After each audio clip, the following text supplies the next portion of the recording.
So it happened, EA Sports and FIFA will be splitting up following a near 30-year partnership.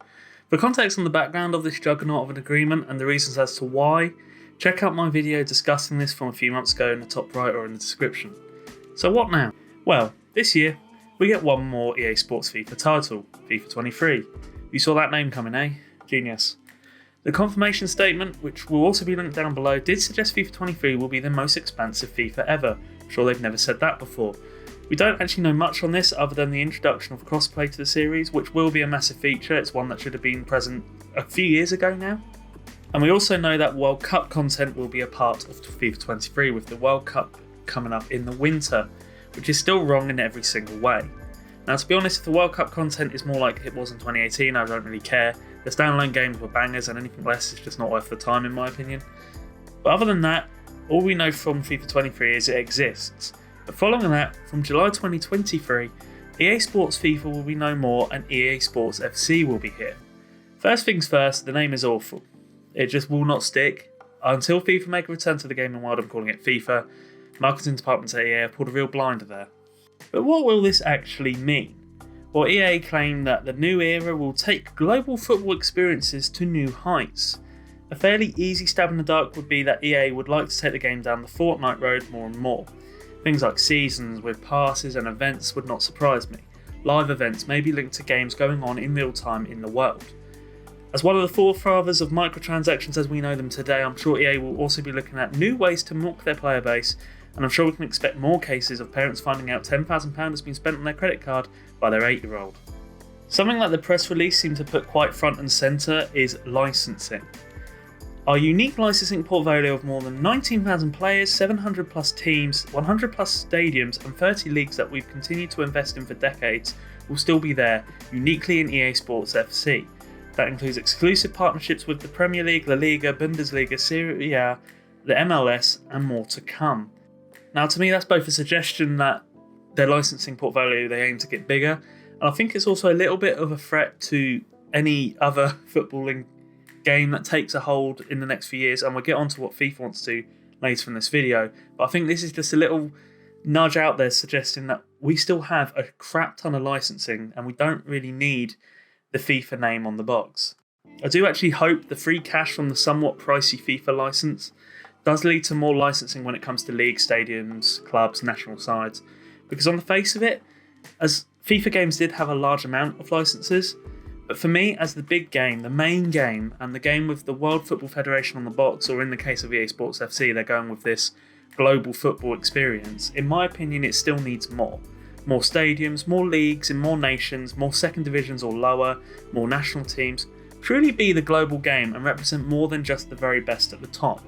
The press release also refers to its staple modes, so Ultimate Team, Career Mode, Pro Clubs, and now Volta as well.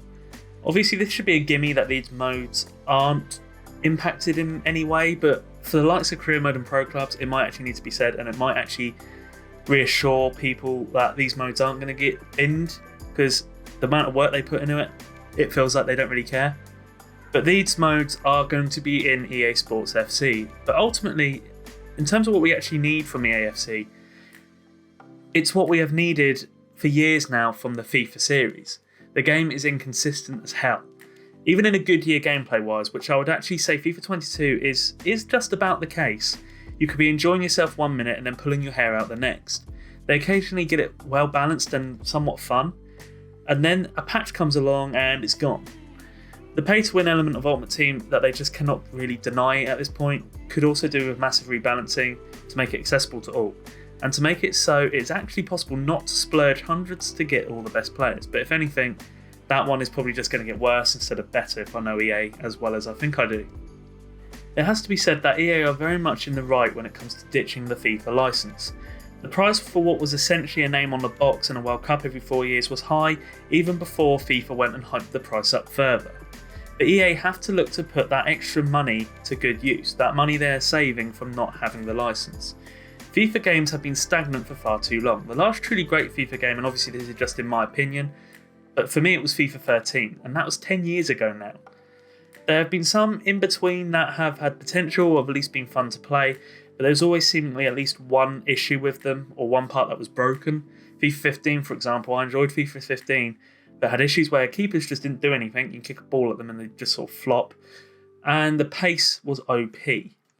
As for FIFA in terms of the organisation itself, it has stated it is not finished in the gaming world and that they will look to set up a rival series, suggesting that FIFA is the only global original title. The tone of that probably says a lot. It doesn't seem to be too warm to EA, but maybe I'm just looking into it too much.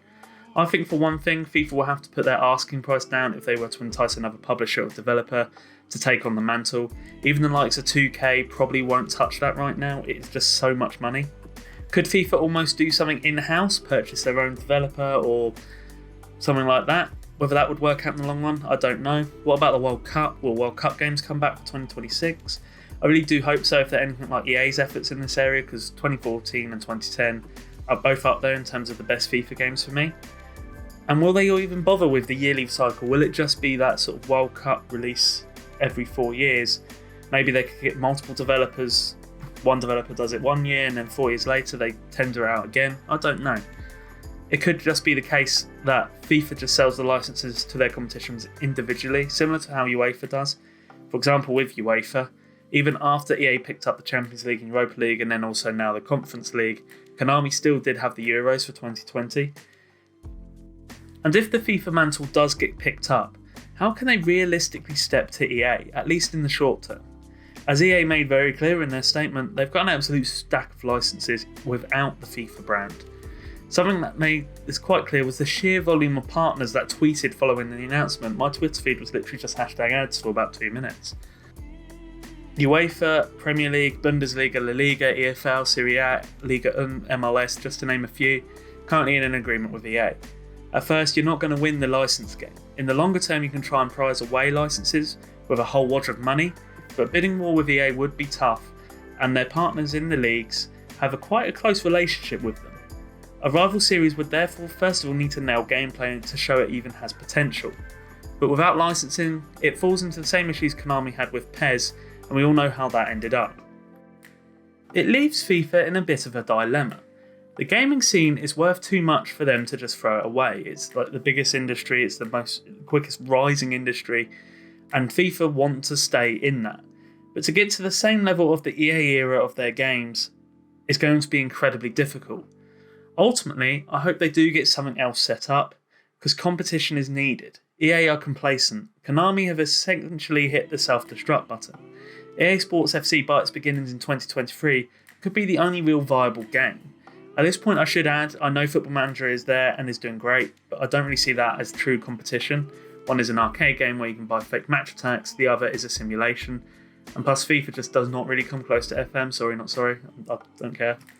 Anyway, I digress, got a bit distracted there. The point is, the market desperately needs a game to rival EA Sports. Just has to, otherwise EA Sports will continue along the complacent path that they've been on for a few years now. So in conclusion, a new era is on its way, a big change in the football genre of gaming. What this will bring is anyone's guess, but one thing is for sure, the name is utter shite.